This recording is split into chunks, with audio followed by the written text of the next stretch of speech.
ज्ञान सौर academy YouTube channel पे स्वागत है। हम लोग अभी अब पढ़ेंगे क्लास 9 का साइंस में केमिस्ट्री का पार्ट पढ़ेंगे।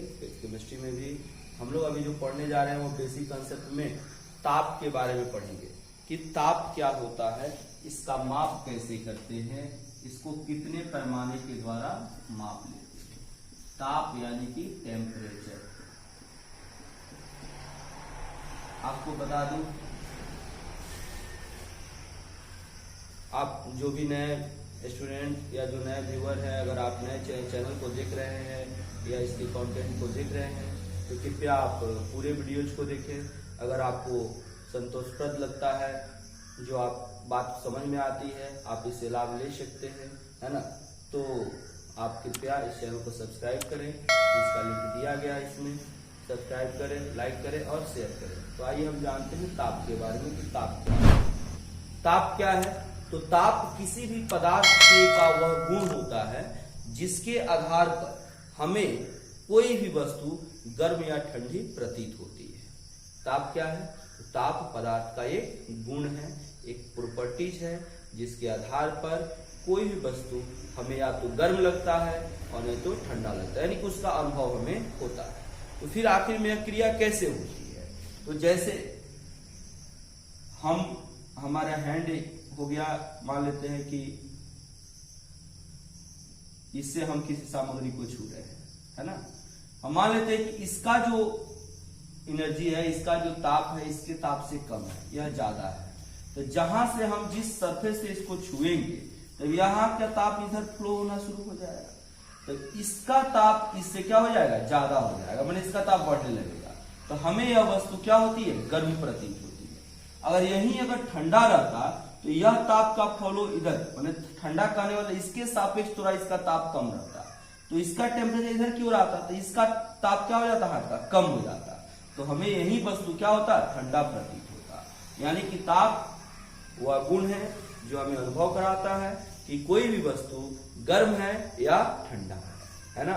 तो आप लिख सकते हैं कि ताप पदार्थ का वह गुण है जिसके द्वारा हम अनुभव कर पाते हैं कि कोई भी वस्तु ठंडा है या गर्म है।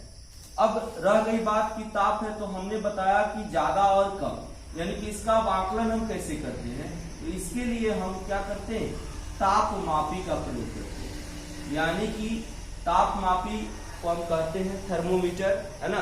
थर्मामीटर का प्रयोग करके हम इसका प्रयोग करते हैं।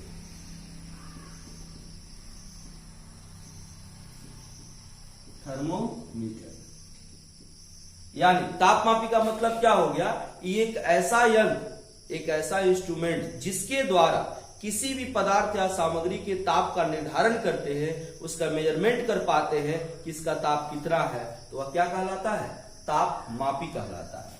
प्रायः तापमापी को दो भागों में बांटा गया, दो प्रकार बताए गए हैं, दो तरह के काम करते हैं। एक क्या होता है, एक होता है डॉक्टरी थर्मामीटर और एक होता है प्रायोगिक थर्मामीटर।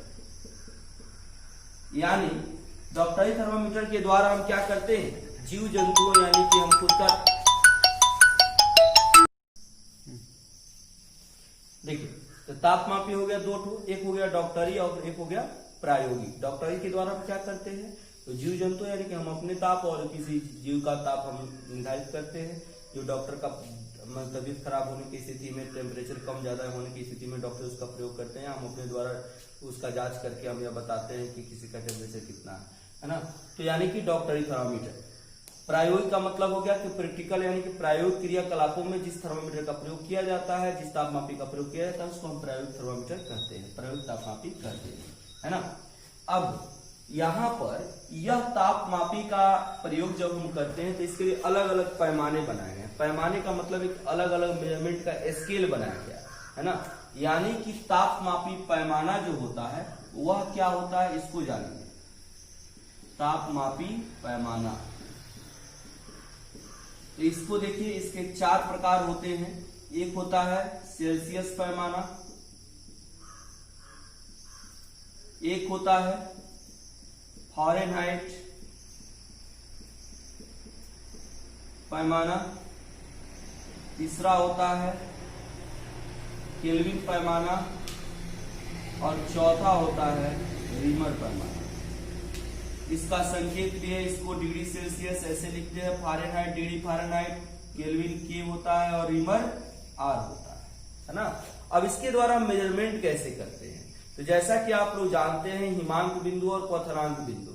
हिमांक बिंदु क्या होता है और क्वथनांक बिंदु क्या होता है, तो हिमांक बिंदु वह बिंदु है जिस पर कोई भी मतलब शुद्ध जल बर्फ में परिवर्तित हो जाता है, वो उसका हिमांक बिंदु कहलाता है। और जब वही शुद्ध जल जब उबलने लगता है जिस तापक्रम पर, जिस निश्चित तापक्रम पर, उसका क्वथनांक बिंदु कहलाता है ना। और उस क्रिया को हिमीकरण कहते हैं और एक को क्वथन कहते हैं। अब यहाँ पर हम इसका निर्धारण करते हैं तो हिमांक और क्वथनांक बिंदु के आधार पर करते हैं, यानी इसका हिमांक और क्वथनांक। तो सेल्सियस का क्या होता है हिमांक 0 डिग्री सेल्सियस और क्वथनांक कितना होता है 100 डिग्री सेल्सियस। इसका तात्पर्य हुआ कि अगर यह पैमाना लेते हैं तो शुद्ध जल बर्फ में परिवर्तित हो जाएगा कितना टेम्परेचर पर 0 डिग्री पर, और यह उबलने कब लगेगा तो 100 डिग्री पर। यही चीज अगर हिमांक में फ़ारेनहाइट में लेते हैं तो यह 32 डिग्री फ़ारेनहाइट पे यह बर्फ में बदलता है, और यहाँ पर 212 डिग्री फ़ारेनहाइट पे बदलता है। केल्विन में यही काम 273.16 केल्विन पर होता है और इसमें 373.16 केल्विन पर होता है। रीमर में यह 0 डिग्री पर होता है, 0 रीमर पर, और इसमें 80 रीमर पर होता है। अर्थात यहाँ पर इसी के आधार पर हम सेल्सियस, फ़ारेनहाइट, केल्विन और रीमर के ताप का निर्धारण करते हैं। अब देखिए यहाँ पर हम कैसे बताएंगे 1 डिग्री सेल्सियस क्या होता है। 1 डिग्री सेल्सियस का मतलब यह हो गया कि किसी भी पदार्थ के क्वथनांक और हिमांक बिंदु को जब माने उसके अंतर को जब हम 100 बराबर भागों में बांट देते हैं तो प्रत्येक एक भाग 1 डिग्री सेल्सियस ताप कहलाता है। ठीक उसी तरह से अब यहाँ पर फ़ारेनहाइट का अंतर कितना होगा 180, अर्थात हिमांक बिंदु और क्वथनांक बिंदु के बीच के अंतर को जब 180 बराबर भागों में बांट देंगे तो प्रत्येक एक भाग क्या कहलाएगा 1 फ़ारेनहाइट कहलाता है। वैसे ही केल्विन में भी और रीमर में भी हम काम करते हैं। अब देखिए इन चारों के बीच अब हम ताप के बीच संबंध स्थापित करके एक पैमाने से दूसरे पैमाने में बदलना सीखेंगे। तो क्या संबंध होता है, तो इन चारों ताप क्रमों के बीच एक संबंध होता है जिसके द्वारा हम एक पैमाने से दूसरे पैमाने में किसी ताप को चेंज करते हैं। क्या संबंध होता है, तो C-0/100, अर्थात 0 हो गया हिमांक बिंदु और सेल्सियस में से हिमांक बिंदु को घटाते हैं, यानी अधिकतम में से न्यूनतम को घटा करके 100 बराबर भागों में बांटते हैं। वैसे ही F-32 और इसको कितना भाग में बांटते हैं इसके अंतर को, तो 180 भाग में। फिर K-273 समय 1 6 होता है, लगभग में 273 लेते हैं, इसको भी हम बांटते हैं 100 भागों में। R-0/80 इसको 80 भाग बांटते हैं। यही संबंध होता है। अब इसी में देखेंगे हम कि अगर एक पैमाना का ताप दिया हो तो उसको दूसरे पैमाने में कैसे चेंज करते हैं। अर्थात जैसे सेल्सियस में दे देगा तो उसको कहेगा कि फ़ारेनहाइट बदलिए, चाहे सेल्सियस में दे देगा तो कहेगा कि इसको केल्विन बदलिए, चाहे रीमर बदलिए, यानी कि एक देगा और दूसरे में बदलना होगा। अब देखिए यहाँ पे हम अब इसको एक उदाहरण से समझेंगे। जैसे आपको कहा जाए, क्वेश्चन दिया जाए कि 15 डिग्री सेल्सियस को केल्विन में बदले, ठीक है। एक टेम्परेचर दिया गया, ताप का मान दिया गया कितना 15 डिग्री सेल्सियस, अर्थात अब यह दिया क्या गया है सेल्सियस का मान और निकालना क्या है केल्विन में। तो हमको बस इन्हीं दो के बीच संबंध देखना है, ठीक है। अब यहां पर देखिए हम लिखेंगे T बराबर कितना 15 डिग्री सेल्सियस, बदलना कौन सी में है केल्विन में बदलना है। अब यहां पर देखेंगे C-0/100 बराबर K-273/100। ध्यान दें यहां पर जिसको जिसमें बदलना है, दिया गया है सेल्सियस तो उसको ले लिए, बदलना है केल्विन तो इसको ले लिए। अगर मान लेते हैं कि फ़ारेनहाइट का मान दिया रहता, रीमर बदलना रहता तो इसको और इसको लेते। अगर सेल्सियस को फ़ारेनहाइट बदलना रहता तो इसको और इसको लेते। ऐसे हम काम करते हैं, है ना।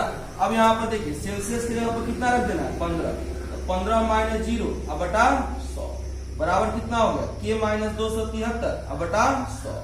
यह भाग में इधर आएगा तो गुना में हो जाएगा, 15 में से 0 जाएगा 15, अब बटा कितना 100, यह भाग में इधर आएगा तो 100 गुना में हो गया। अब बराबर कितना हो गया k माइनस 200, 100 से 100 कैंसिल, 15 बराबर k माइनस 273, माइनस 273 इधर आएगा तो प्लस हो जाएगा, तो k बराबर 15 प्लस 273 जोड़ दीजिए, 3 5 8 7 1 8 और 2, यह हो गया केल्विन का मान। यानी कि नया जो टेम्परेचर होगा 15 डिग्री सेल्सियस का, केल्विन में मान कितना हो गया 288 केल्विन, यह आपका रिजल्ट होगा। इसी तरह से एक ताप के पैमाने को दूसरे ताप के पैमाने में हम चेंज कर सकते हैं। यह ताप के लिए होगा। अगले क्लास में अगला टॉपिक हम लोग पढ़ेंगे। धन्यवाद।